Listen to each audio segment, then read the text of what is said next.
Good morning, everybody. Welcome to Broyans Farm. Yesterday, Mom, Dad, nor I were here on the farm, so we had Dave watching the greenhouse, and he got quite a bit done. Besides, obviously, watching the greenhouse for water, he got a lot potted as far as our mints go. So now all of our mojito, strawberry, I think pineapple and chocolate are done, which is all these right here. Looks really nice with the tags. The only thing left as far as plugs go are the fuchsias, a couple coleus, and the Goldilocks. Besides that, now everything is done as far as purchasing plugs go. It'll all just be seeds that I planted going into flats. Our hanging baskets are growing like crazy. As you can see, you almost can't see any dirt now in them, which is awesome because we want to start getting the hangers on and getting them hung on the ceiling.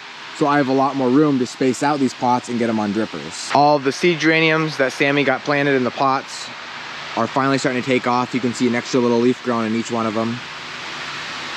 We have all these here, and then that whole section right up there is all seed geraniums as well. Every day, either Graham Hoffman, Pat Broyan, or Dave have been transplanting, getting a lot done. So we're actually pretty caught up. A lot of these just aren't quite ready yet. The roots aren't quite established throughout the whole entire cell. And so we don't want to do it when it's too early, so we're just letting a lot of these grow for a couple more days yet. What I'm doing today is going to be working on seeding first thing. I just printed out all of my tags, some zinnias, dusty silver, celery, spearmint, oregano, platycode on balloon flowers, and basil. Basically everything I'm doing today isn't something that has to be done.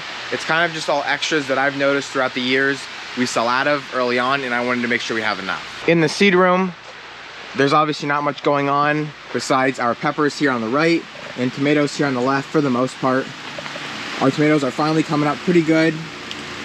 These are all for the high tunnel, and these are all for pots, the 4.5 inches early on. Some of them are kind of lagging on behind, but I'm hoping they catch up here. And the peppers aren't even coming up yet. They were seeded on the 5th. Today is the 11th. I'm hoping by tomorrow they start coming. Seeds germinate a lot faster when they're nice and warm and they have sunlight. If we don't have sunlight and it's very rainy for a couple days, well, then it takes a lot longer for them to come up. So now that we're getting some sunlight after like 2 or 3 days of rain, I'm expecting everything to just kind of go wild. Sammy's spring break is now over, so she's back to class. Hopefully she'll be able to pop in here and there, you know, a couple times a week. I don't know, depends on how many tests she has. But now my sister is actually coming in later on today from Tennessee, and she'll be here for the next week or so. So you'll probably see her around quite a bit.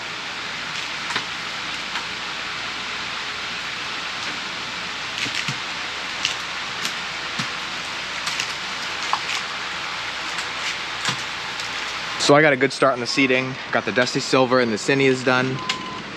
Mom is fertilizing. You can hear the dosatron clicking. She's doing the 100 parts per million of 17.4 on the seedlings. Right down there. And then once she's done with that, we're gonna fertilize the entire greenhouse, not only this one, but number 2, with Epsom salts, which is this guy right here I mixed up. 7.5 ounces per gallon.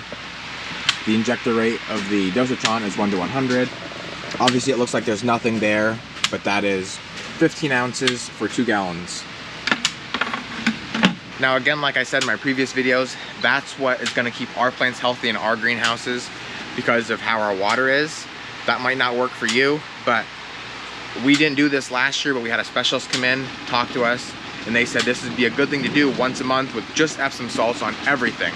And so this is what we're gonna do for the month of March. So she's finishing up now.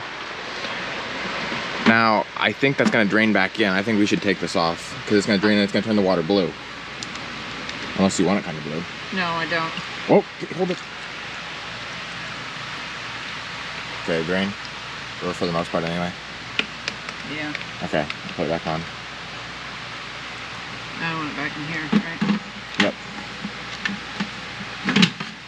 The problem with Epsom salts versus all of our other fertilizers is it's completely clear, so we can't tell when it's running through the line.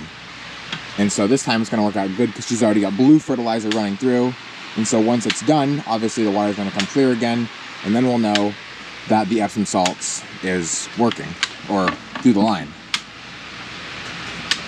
I don't see it coming through yet because I can see it. Here it comes.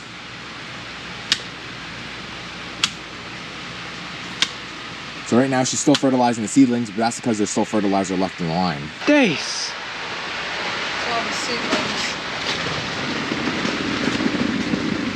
It's windy out there, ain't it? Yeah. So while mom's fertilizing, I'm actually gonna run home.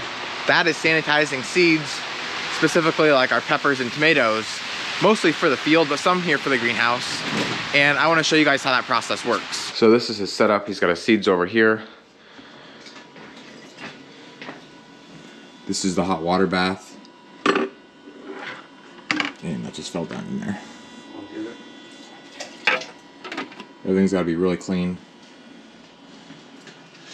The first one's a preheat. Second one's hot water. This one's cool bath.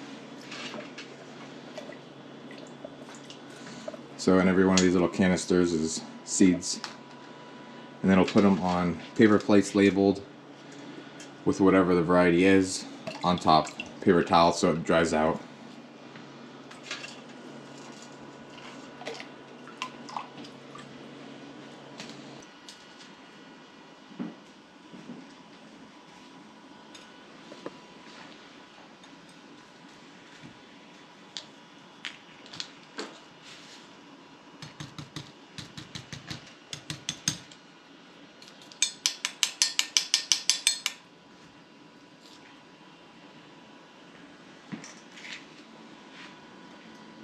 So I'm finishing up my last flat here, which is Italian basil. Everything went pretty smooth. Ran out of dirt, so I had to go back and get more.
Mom has just about finished up fertilizing in here besides our seed geraniums, or zonal geraniums, sorry.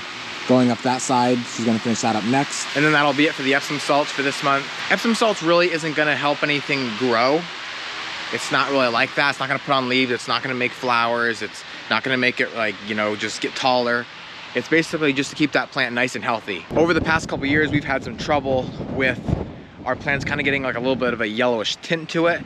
And that's just because it's lacking magnesium or something of that sort that's in Epsom salts. So that's why we're putting it in our water. Pap's over here working on dianthus. Now he's moving on to impatiens. This greenhouse is slowly filling up, but usually we only have 1 or 2 people working on transplanting at one time, and well, you can only get so much done. Mom's fertilizing over here now. We just got done with all of our hangers, and I did these tables. Now I think she's working on doing her planters, or maybe just got finished doing her planters, I don't really know. It is extremely windy out today. I would think it would start coming down here soon, I don't know. But my next job is gonna be moving in here to the high tunnel. I think it was my last video, I was telling you about how high it was as far as the rye goes. And I gotta get this taken care of because it's gonna soon get so high to where I can't even get through it with the tiller. And then that's gonna be a big issue. So this is what it looks like right now. I opened up the roll-up sides just to cool it down in here and get this grass to dry out. That way my mower isn't getting all clogged up. I'm gonna check and see if it's wet in between. And it actually doesn't seem like it too bad. It's just so green and lush.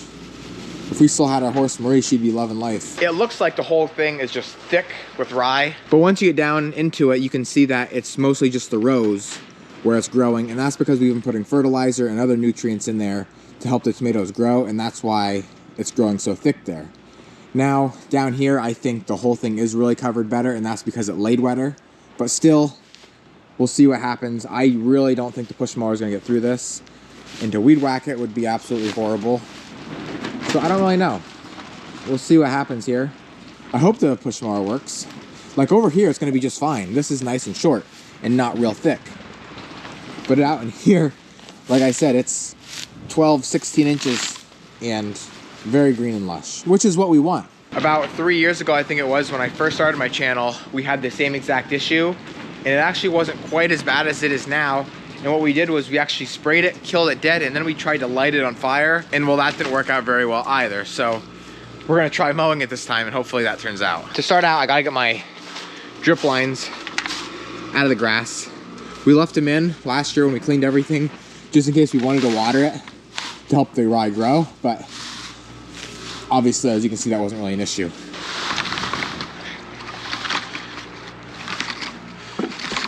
So far, it's actually not going too bad. So I made about 2 up and down passes here, and then I went around the whole perimeter. And it did a lot better over here, obviously, because it wasn't as thick. I didn't actually realize the first perimeter I did, I had it on bag mode. So then I had to turn it on to recycle, which is just spitting it back out. And after going up and down this thick stuff about 2 times, I got it clogged twice, and it's not bad, but I mean, you can just see how wet it is. I mean, actually, watch this. That's how wet it is. Just almost kind of disgusting, but kind of cool at the same time. Like it's that wet. And so I just got to go real slow, take my time, and just keep emptying it out because it's gonna keep getting clogged. Wow, does that smell good?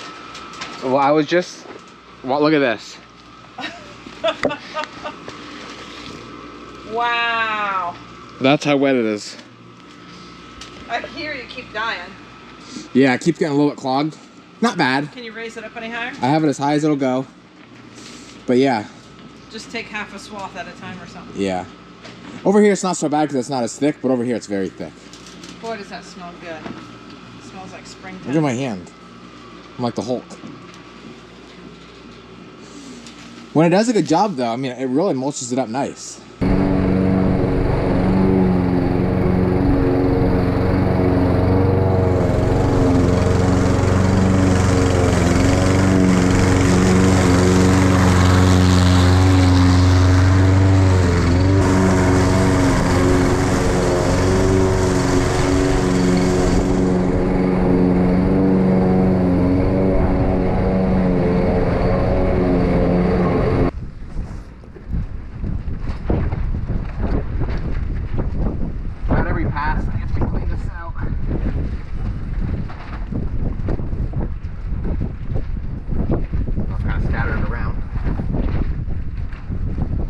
Ready to go again.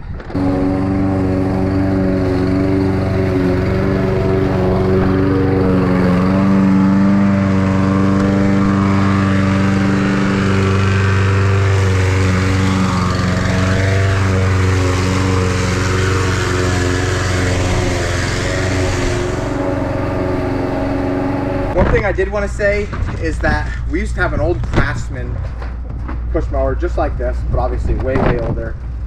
Beat the life out of it. We pushed it in the pond, it rolled down over banks.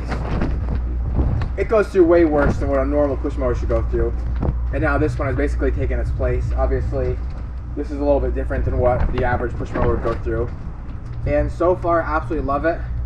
This is the Toro Recycler 22-inch. The only thing, and probably the best feature, which I forgot to mention, about the whole thing is the personal pace part of it. And so as fast as you go, that thing will go with you. And it just takes the work out of work, especially when you're on a side hill. Instead of fighting it, it just goes along like butter. You can push it with one hand, as long as the weeds aren't 3 foot high like they normally are for us. We have all sorts of different trimming tools, I guess I'll say. We obviously have a weed whacker. We have a push weed whacker, which I love. And then we have this.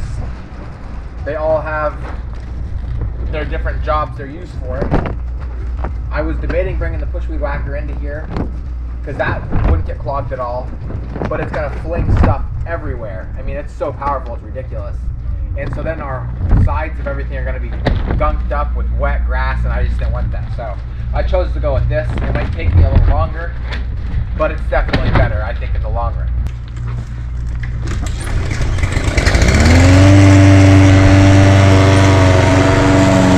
So this one's now done. I might go back over it again once it dries out. It's already starting to dry out with how windy it is, but I'm talking like a day or two and then I'll come back over it again. I was just talking to Dad. He said we don't want to kill it if we don't have to, like with spray. So if we can get through this now with the tiller, that's what we're gonna do. I don't know if it's gonna work, but we're gonna try. It's very thick in the rows where we're gonna be tilling it, so I don't really know how it's gonna go. I actually thought it was wetter than what it was. I just think that now, looking back, it was just so wet from the grass, not that the ground was actually that wet. That's what I'm calling it a wrap for this video. As always, thank you guys for watching, and always remember it ain't much, but it's honest work.